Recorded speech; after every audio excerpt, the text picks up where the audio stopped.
Ang paglubog ng araw sa Batangas ay isang uri ng mahika.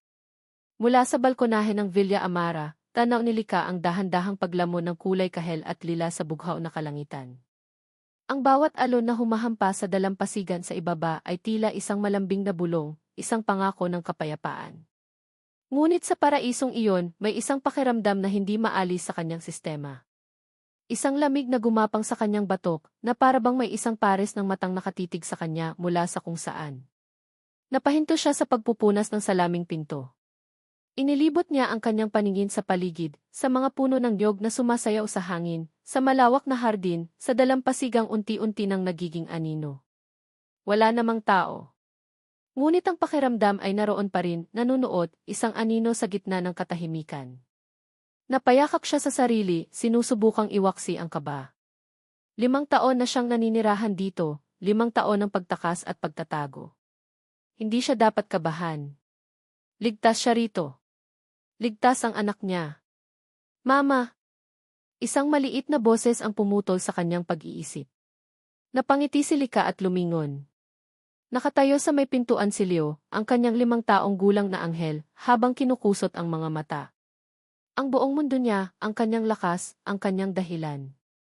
Bakit gising ka pa, anak? Malambing niyang tanong habang lumuhod para magpantay sila. I had is dream po, sabi ni Leo, ang boses ay bahagyang paos pa dahil sa pagtulog. We were flying a big kite on the beach. Tapos may kasama tayong Iman. Is he dings, Papa? Parang isang maliit na karayom ang tumusok sa puso ni Lika. Umiti siya, isang ngiting pilit na umaabot sa kanyang mga mata. Balang araw, anak, ikukwento ko sa iyo ang lahat. Halika, matulog ka na ulit. Magbabasa si Mama ng isa pang story. Habang karga niya si Leo pabalik sa kwarto nito, bumalik ang bigat sa kanyang dibdib. Ang mga tanong na iyon. Alam niyang darating ang araw na hindi na sapat ang mga pampalubag-loob na sagot. Sa ngayon, ang tanging magagawa niya ay protektahan ang inosenteng mundo ni Leo, isang mundong walang anino ng nakaraan, walang marko. Kinabukasan, maagang umalis si Lika para mamalengke sa bayan. Payapa ang umaga at mainit ang sikat ng araw. Ngunit sa kalagitnaan ng daan pabalik sa villa, biglang umubo ang kanyang lumang motorsiklo bago tuluyang namatay. Naku naman, ngayon pa, bulong niya sa sarili, puno ng pagkadismaya. Sinubukan niyang i-start ulit, ngunit wala. Walang senyales ng buhay. Napabuntong hininga siya. Malayo pa ang lalakarin niya pabalik at mabigat ang dala niyang mga pinamili. Habang itinutulak niya ang motorsiklo sa gilid ng daan, isang itim na kotse ang huminto sa tabi niya. Bumukas ang bintana at isang lalaki ang sumilip. Miss, may problema po ba? Baka matulungan ko kayo, sabi ng lalaki. Ang boses nito ay kalmado at magalang. Nag-atubili si Lika. Natatakot siyang magtiwala sa mga estranghero. Ngunit nang tingnan niya ang lalaki, nakita niya ang sinseridad sa mga mata nito. Mukha itong disente, nakasuot ng simpleng polo shirt at maong. Naku, sir, namatay po kasi yung motor ko. Hindi ko na mapaandar, sagot niya, medyo nahihiya. Bumaba ang lalaki sa kotse. Matangkad dito, may matipunong pangangatawan, at isang ngiting nagpagaan sa kaba ni Lika. Tingnan ko, miss. Lumapit ito sa motorsiklo at nagsimulang magsiyasat. Napansin ni Lika ang mga kamay nito, malinis ngunit malakas, mga kamay ng isang taong sanay sa trabaho. May ilang minuto itong kinalikot ang makina, at pagkatapos ay sinubukan ulit i-start. Sa isang iglap, umandar ito. Ayan, okay na po, sabi ng lalaki na may kaunting langis na sa daliri. May naipit lang na wire. Pero mas maganda kung ipapacheck nyo pa rin sa mekaniko. Nako, sir, maraming salamat po, halos maluhaluhang sabi ni Lika. Ano po bang pangalan nyo? Gusto ko po sanang magpasalamat ng maayos. Renzo na lang po, sagot nito, umiti ulit. Isang ngiting tila nagbigay liwanag sa buong umaga ni Lika. Driver lang po ako, napadaan lang. Ingat po kayo sa pag-uwi. Bumalik si Renzo sa kanyang kotse at umalis. Naiwan si Lika roon, nakatayo, habang pinapanood ang papalayong sasakyan. Isang kakaibang init ang gumapang sa kanyang puso, isang pakiramdam na matagal na niyang hindi naramdaman. Pag-asa. Nang makabalik siya sa Villa Amara, ipinarada niya ang motorsiklo. Habang kinukuha niya ang mga pinamili, may napansin siyang nahulog sa lupa malapit sa kinatatayuan niya kanina. Isang itim na leather wallet. Kay Sir Renzo to, sigurado, sabi niya sa sarili. Nahulog siguro ito nang bumaba siya para tulungan ako. Dali-dali niya itong pinulot. Kailangan niyang maibalik ito. Binuksan niya ang wallet, nagbabaka sakaling may makita siyang contact number o anumang pagkakakilanlan. May ilang libong piso at mga resibo sa loob. At sa likod ng isang maliit na plastic window, may isang litrato. Isang litratong kupas na. Dalawang lalaking magkaakbay nakangiti sa kamera. Ang isa ay pamilyar na sa kanya, si Renzo. At ang isa pa. Biglang nanlamig ang buong katawan ni Lika. Ang hangin ay tila nawala sa kanyang mga baga. Ang wallet ay nahulog mula sa kanyang nanginginig na kamay. Ang lalaking kasama ni Renzo sa litrato, ang lalaking nakaakbay dito na parang matalik na kaibigan, ay ang anino na pilit niyang tinatakasan sa loob ng 5 taon. Si Marco. Habang nagmamaneho palayo sa babaeng may mga matang tila may itinatagong lungkot, hindi may alis ni Renzo ang ngiti nito sa kanyang isipan. Lika. Isang simpleng pangalan, ngunit may kung anong bigat. Napahigpit ang kanyang hawak sa manibela. Hindi ito kasama sa plano. Ang pagtulong sa isang nasiraan sa daan ay isang maliit na abala lamang dapat, isang saglit na paglihis sa kanyang tunay na misyon. Ngunit ang ilang minutong iyon ay nag-iwan ng kakaibang pakiramdam sa kanya, isang init, isang gaan, na matagal na niyang hindi naramdaman sa magulo niyang mundo. Focus, Renzo, bulong niya sa sarili. You're here for a reason. Ipinara niya ang kotse sa isang tahimik na bahagi ng daan, sa ilalim ng isang malaking puno ng akasya. Kinuha niya ang isa pang cellphone, isang burner phone na para lamang sa isang tao. Dinyal niya ang numerong kabisado niya. It's me, bungad niya nang may sumagot. Any news? Ang boses sa kabilang linya ay malamig at puno ng otoridad, ang boses ng kanyang ama, si Don Ricardo Alcantara. Wala pa, Dad. Tahimik ang Villa Amara. Pero kumpirmado ang impormasyon natin. Ito ang paboritong taguan ni Marco Sandoval kapag gusto niyang magpalamig, sagot ni Renzo, pinipiling huwag nang banggitin ang tungkol sa tagapamahala ng villa. Isa iyong detalye na hindi mahalaga sa misyon. O iyon ang gusto niyang paniwalaan. Good. Huwag kang aalis dyan hanggat hindi mo nakukuha ang ebidensya. The Sandovals humiliated this family. Marco will pay for his father's sins. Don't fail me, son. I won't, mariing sagot ni Renzo bago ibaba ang tawag. Napahilik siya sa upuan at napapikit. Bumalik sa kanyang alaala ang imahe ng kanyang ama, 1 taon na ang nakalipas. Ang dating matikas na si Don Ricardo ay tila tumanda ng 10 taon sa loob lang ng isang gabi, matapos malaman na ang pinagkatiwalaan nilang kasosyo, ang mga Sandoval, ay tinakbuhan sila dala ang milyon-milyong pisong investment. Iyon ang dahilan kung bakit siya narito. Hindi lang para sa negosyo. Para ito sa dangal ng kanilang pamilya. At si Marco Sandoval, ang aroganting tagapagmana, ang susi sa lahat. Nagpasya siyang bumili muna ng tubig sa isang maliit na tindahan bago maghanap ng murang paupahan sa bayan. Kinapa niya ang kanyang bulsa sa likod. Walang wallet. Kinapa niya ang isa pa. Wala rin. Isang malamig na kaba ang biglang gumapang sa kanyang dibdib. Hindi dahil sa pera. Kundi dahil sa laman yon. Ang litrato. Ang nag-iisang litrato niya kasama si Marco mula sa isang business conference ilang taon na ang nakalipas, bago pa ang lahat ng gulo. Iyon ang gagamitin niyang key pruweba ng kanyang koneksyon sa lalaki para makalapit sa villa kung sakali. Doon nahulog siguro noong tinulungan ko siya, napamura siya sa isip. Wala siyang pagpipilian. Kailangan niyang bumalik. Maingat niyang iminaneho ang kotse pabalik sa direksyon ng Villa Amara. Mula sa malayo, natanaw niya ito. Silika. Pero hindi na ito nag-iisa. Kasama nito ang isang maliit na batang lalaki na masayang tumatakbo sa hardin, hinahabol ang mga paru-paro. Anak niya siguro. Ipinark niya ang kotse sa di kalayuan at pinanood lamang sila. Nakita niya kung paano tumawa si Lika habang pinupunasan ang pawis sa noo ng bata. Isang tawang puro, walang halong pagkukunwari. Isang simpleng eksena ng pagiging isang ina, isang eksena ng kapayapaan na kailanman ay hindi niya naranasan sa sarili niyang pamilya, kung saan ang bawat hapunan ay parang isang board meeting. Bigla, bumigat ang kanyang pakiramdam.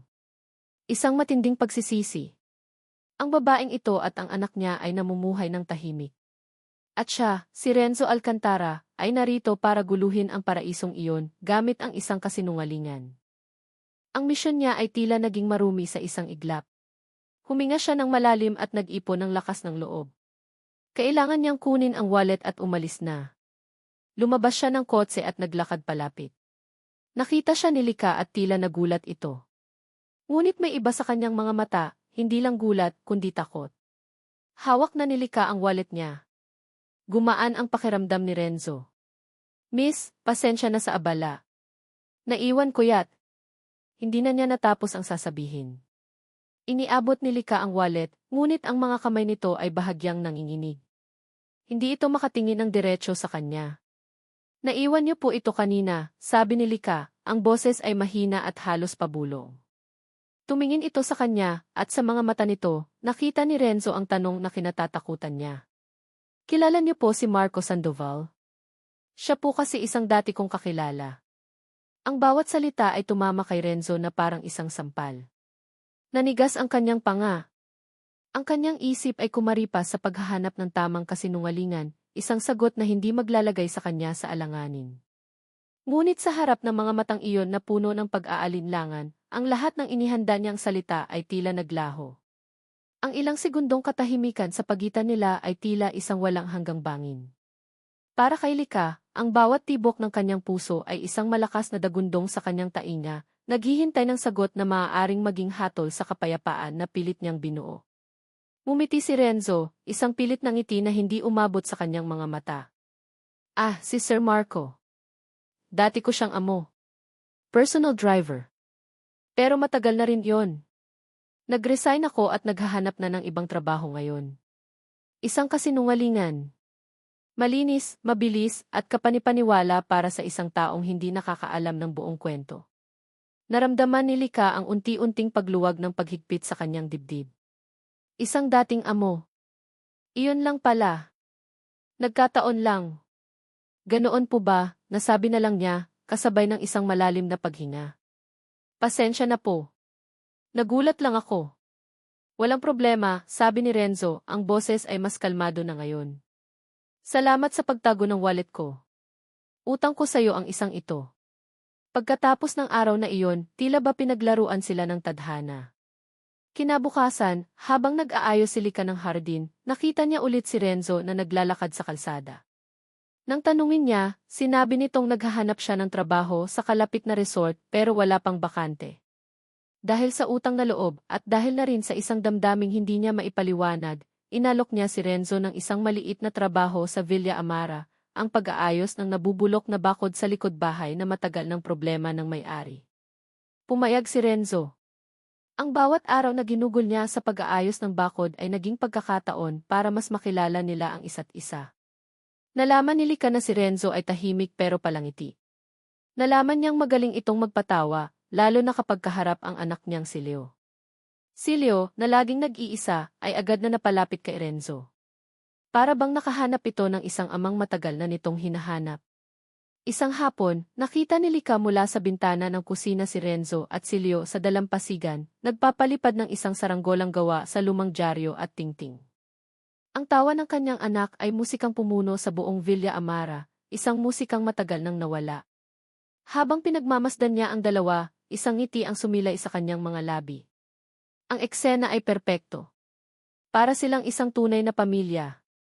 Gabi-gabi, bago umuwi si Renzo sa tinutuluyan niyang maliit na kwarto sa bayan, nagkakape sila sa balkonahe. Mga simpleng kwentuhan tungkol sa buhay, mga pangarap na hindi natupad, mga pag-asang muling nabubuhay.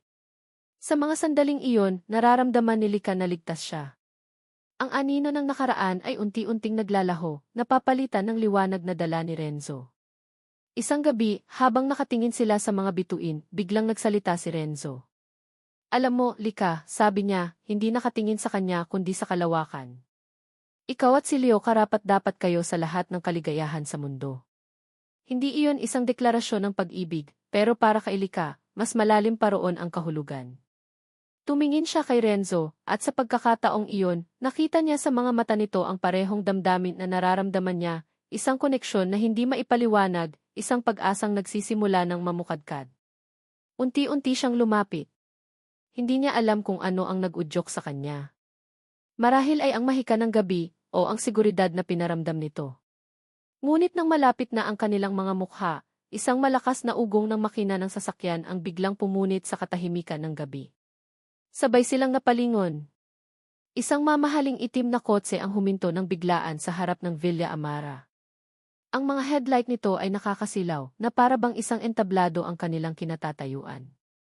Bumukas ang pinto ng driver's seat.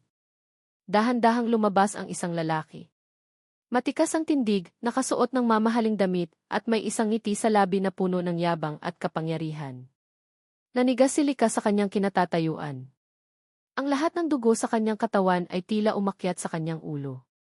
Ang pag-asang kanina lang ay namumukadkad sa kanyang puso ay biglang nalanta at namatay. Ang lalaki ay naglakad palapit sa kanila, ang bawat hakbang ay mabigat at may pananabik. Huminto ito sa paanan ng hagdanan, tiningnan si Lika mula ulo hanggang paa, at ngumiti ng mas malawak. Lika, sabi ni Marco Sandoval, ang boses ay malambing ngunit puno ng lason. I'm back. Umuwi na ako para sa inyo ng anak natin. Ang mga salitang di anak natin ay tumama kay Lika na parang kidlat. Ang kanyang mundo ay gumuho. Ang kanyang mga mata ay napuno ng takot. Napatingin siya kay Renzo, na ngayon ay nakatayo sa tabi niya. Ang mga kamao ay nakakuyom, ang mukha ay isang maskara ng galit na pilit itinatago. Hindi pinansin ni Marco si Renzo. Ang kanyang mga mata ay para lamang kay Lika. Ngunit nang mapansin niya ang lalaking nakatayo sa tabi ng babaeng itinuturing niyang pag-aari niya, biglang nagbago ang kanyang ekspresyon. Ang ngiti ay napalitan ng isang mapanganib na tingin. At sino naman itong kasama mo, mahal ko? Tanong ni Marco, ang bawat salita ay may diin, isang hayagang banta. Ang tanong ni Marco ay parang isang matulis na patalim na sumaksak sa hangin, nag-iwan ng lason sa tahimik na gabi. Para kay Renzo, ang bawat hibla ng kanyang pagkatao ay sumisigaw na suntukin ang pagmumukha ng lalaking nasa harap niya. Ngunit hindi niya magawa. Isa lang siyang key driver. Isa lang siyang di hamak na trabahador. Iyon ang papel na pinili niya at ngayon nakatali siya roon. Siya po si Renzo, Sir Marco, si Lika ang sumagot, ang boses ay nanginginig ngunit pilit na pinapakalma. Tinutulungan niya po ako sa mga sira dito sa villa. Ah, isang trabahador, sabi ni Marco, may halong pang-aalipusta sa kanyang tono. Tiningnan niya si Renzo mula ulo hanggang paa, na parang sinusuri ang isang bagay na walang halaga. Mabuti naman at may napapakinabangan ka habang wala ako. Pagkatapos ay ibinaling niya ulit ang buong atensyon kay Lika, na para bang si Renzo ay hangin lamang. Nasaan si Leo? Gusto ko siyang makita. I miss SY son. Ang mga salitang iyon, give a son, ay muling nagpaalab sa galit ni Renzo. Nakita niya ang takot sa mga mata ni Lika. Gusto niyang humakbang, gusto niyang sabihin wala kang karapatan, pero nanatili siyang nakatayo roon, isang estatwang puno ng pinipigilang galit. Ito ang simula ng laro ni Marco, isang larong alam ni Renzo na hindi siya maaaring manalo ng hayagan. Sa sumunod na mga araw, ang Villa Amara ay naging isang entablado para sa masalimuot na dula ni Marco. Nag-check-in ito sa pinakamahal na suite, at ginawa niyang misyon na ipamukha sa lahat, lalo na kay Renzo, kung sino ang may kapangyarihan. Isang gabi, iginiit ni Marco na sabay-sabay silang tatlo na maghapunan. Si Renzo, na noon ay tapos na sa kanyang trabaho at dapat sana iuwi na, ay pinakiusapan ni Marco na manatili. Samahan mo na kami, Renzo. Para naman may taga-abot ako ng wine, sabi nito na may nakakalokong ngiti. Ang hapunan ay isang purong pagpapahirap.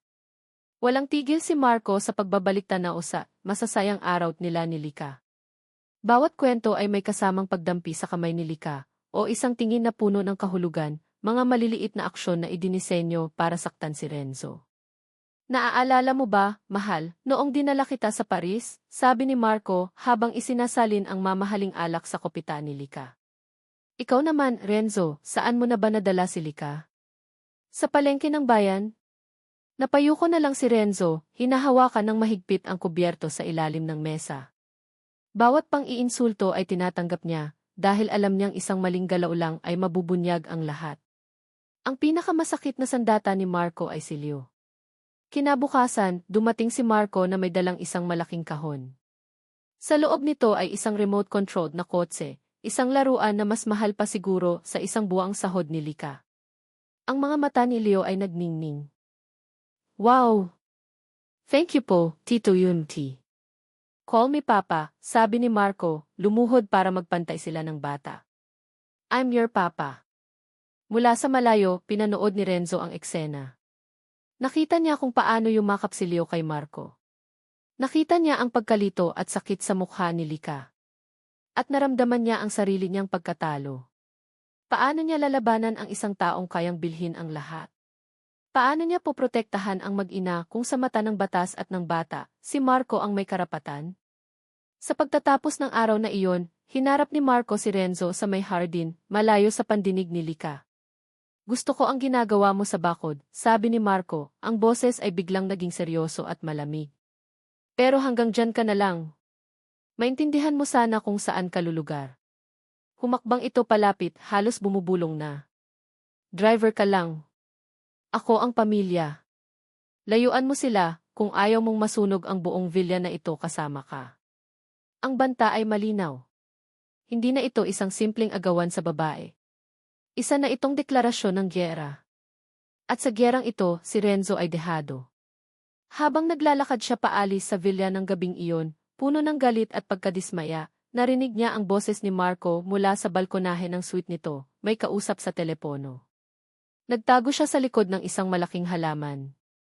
Nandito na ako.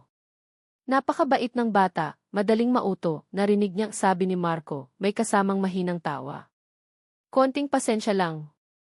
Gagamitin ko ang bata para makuha ko ulit ang tiwala niya. Kapag naging komportable na ulit siya sa akin, isasama ko na sila pabalik ng Maynila. Hindi niya alam ang mas malaking plano ko para sa kumpanya ng mga Alcantarad. Nanlaki ang mga mata ni Renzo. Ang usapan ay hindi na lang tungkol kay Lika. Tungkol na rin ito sa kanyang pamilya. Mas malaki at mas marumi ang laro ni Marco kaysa sa inaakala niya. At si Lika at Leo ay hindi lang basta tropeo. Sila ay mga pain.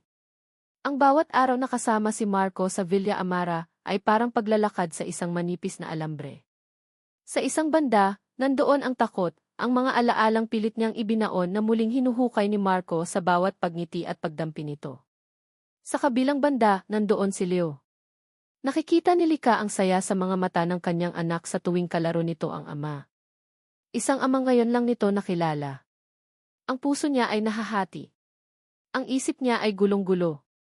Isang hapon, habang nag-aayos siya ng mga bulaklak sa florera, lumapit si Renzo. Ang mukha nito ay seryoso, ang mga mata ay may bakas ng matinding pag-aalala.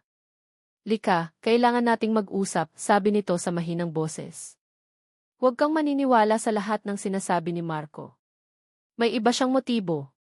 Napatingin si Lika sa kanya, isang bigla ang inis ang gumuhit sa kanyang mukha. Anong motibo? Renzo, ano ba talaga ang alam mo? Bakit ba ganyan na lang ang galit mo sa kanya? Dati mo lang siyang amo, di ba? Natahimik si Renzo. Hindi ito makasagot ng diretsyo.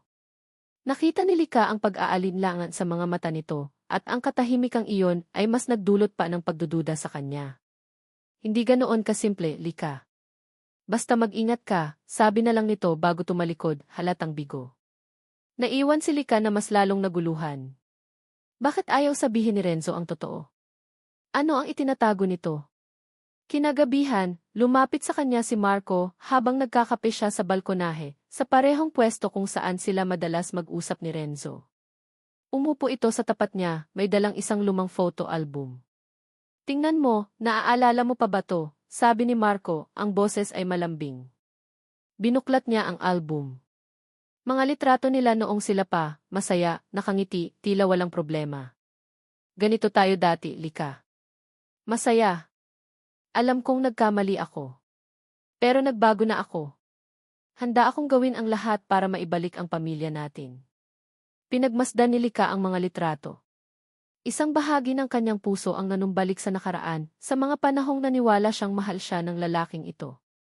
Ngunit ang isa pang bahagi ay sumisigaw, nagpapaalala sa kanya ng mga luhang pumatak, ng mga salitang tumusok sa kanyang pagkatao. Gusto kong maniwala, Marco, mahina niyang sabi. Pero natatakot ako. Hinawakan ni Marco ang kanyang kamay. Naiintindihan ko. Pero isipin mo si Leo. Hindi ba't mas maganda kung lalaki siyang buo ang pamilya? Pagkatapos ay bumulong ito, na para bang isang sikretong para lang sa kanilang dalawa.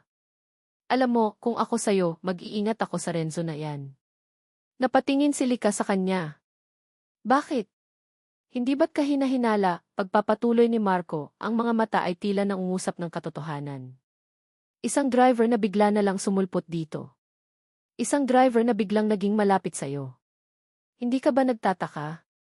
Baka naman may iba siyang pakay. Baka naman ipinadala siya rito ng mga kaaway ko sa negosyo para sirain ako, gamit ka. Ang mga salita ni Marco ay parang mga buto ng laso na itinanim sa isang lupang matagal ng tigang sa pagdududa. Tumagos iyon sa isip ni Lika. Ang mga tanong na dati niyang iwinaksi ay muling nabuhay. Bakit nga ba biglang sumulpot si Renzo? Bakit alam nito kung sino si Marco?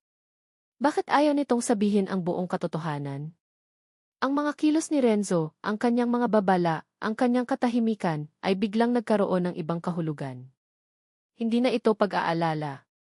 Naging kahina-hinala na ito. Kinabukasan, habang nasa bayan si Marco kasama si Leo, nagpasya si Lika na linisin ang kwarto kung saan pansamantalang nag-stay si Renzo noong inaayos pa nito ang bakod. Bagamat hindi na ito doon natutulog, may mga gamit pa itong naiwan sa isang maliit na kabinet. Inutusan siya ng may-ari ng villa na ayusin na iyon. Habang inaalis niya ang mga damit sa drawer, may nahulog na isang brown na folder mula sa ilalim ng mga tupi. Hindi ito sinasadya, ngunit ang pagkahulog nito ay nagbukas sa ilang mga papel. Kinuha niya ito, balak sanang ibalik lang sa loob. Ngunit isang pangalan ang nakakuha ng kanyang atensyon, naka-bold at naka-underline sa pinakaibabaw ng dokumento. Confidential Report, Sandoval Group Companies. Nabitawan niya ang hawak na basahan. Nanlamig ang kanyang mga kamay. Dahan-dahan niyang dinampot ang folder. Ang kanyang puso ay kumakabog ng napakabilis. Sa pagitan ng takot at pag-aalinlangan, binuklat niya ang mga pahina. Ang laman yon ay hindi lang basta report. Mga bank statement. Mga kopya ng mga kontrata. At sa huling pahina, isang profile. Isang profile ng isang lalaking may pamilyar na mukha. Ang mukha ni Renzo. Ngunit ang pangalang nakasulat sa ilalim ay hindi Renzo. Renzo Miguel Alcantara. Anak ni Ricardo Alcantara, C. Alcantara Holdings Inc. Primary objective, investigate Marco Sandoval for corporate fraud. Bawat salita ay isang dago. Ang buong mundo ni Lika ay umikot. Ang lalaking pinagkatiwalaan niya, ang lalaking nagbigay sa kanya ng pag-asa, ang lalaking minahal niya ng tahimik ay isang kasinungalingan. Ang folder ay tila may sariling bigat sa mga kamay ni Lika. Bawat letra, bawat salita, ay isang piraso ng salamin na tumutusok sa kanyang puso. Renzo Miguel Alcantara. Hindi lang isang pangalan. Isa itong tatak. Isang tatak ng kasinungalingan. Nanlalabo ang kanyang paningin. Ang mga tunog sa paligid, ang huni ng mga ibon, ang hampas ng alon, ay biglang nawala, napalitan ng isang ugong